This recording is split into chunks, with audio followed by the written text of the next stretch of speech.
జై జై శ్రీమన్నారాయణ. వేదికను అలంకరించినటువంటి పెద్దలందరికీ కూడా నా నమస్కారాలు.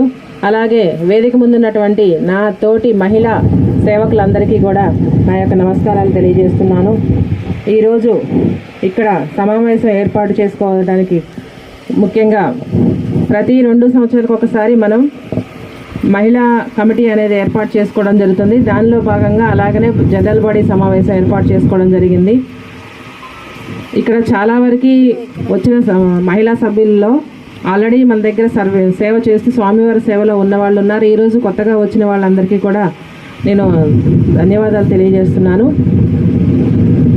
స్వామివారి యొక్క సేవా కార్యక్రమంలో పాల్గొనటం మనందరి యొక్క అదృష్టంగానే అనుకున్నాను. అవునా? అవును. ఎన్నో జన్మల పూర్వఫల సుకృతంగానే భావిస్తున్నాను.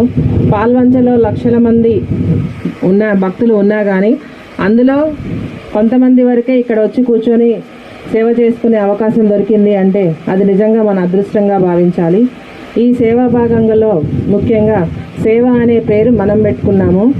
సేవ అంటే వచ్చేసి మనకు నచ్చిన టైంలో మనకు కుదిరిన టైంలో వచ్చి సేవ చేసుకొని వెళుతున్నాం.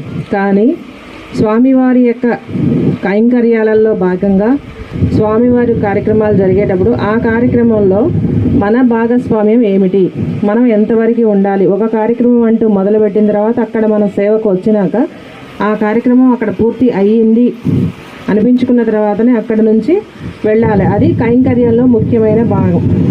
అలానే మ్యాక్సిమం మన సేవకులందరూ కూడా ఉంటున్నారు. ఇంకా కొత్త ఏ సమస్య రానియకుండా సేవలందిస్తున్న మహిళా కమిటీ అధ్యక్షురాలు శ్రీమతి శ్రీ వివి లక్ష్మి గారిని వేదికను అధిరోహించవలసిందిగా కోరుతున్నాము.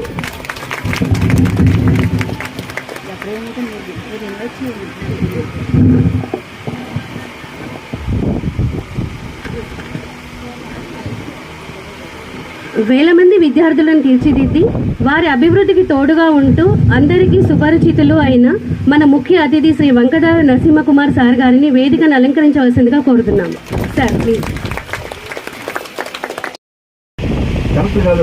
అలా దేవుడి కోసం నువ్వు కొట్లాడద్దు, తప్పదు. ఎందుకంటే దేవుడు మొత్తం సృష్టిలో ఉన్న అందరినీ